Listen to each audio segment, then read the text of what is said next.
Hi, welcome to Tech Tricks tutorial. Today we are going to show you how to remove my WhatsApp account from other devices.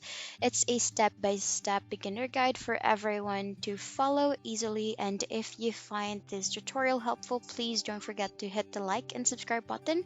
Now let's get right into it. So first open your WhatsApp application on your mobile phone, and as you can see, if ever you have logged in to your WhatsApp account from your computer or tablet, you can click on the three dots menu under chats and then click on link devices. And as you can see, my laptop is currently linked into my WhatsApp account. So what you can do is just click on the laptop device and then just click on log out, and then that would automatically log out your WhatsApp account from your computer.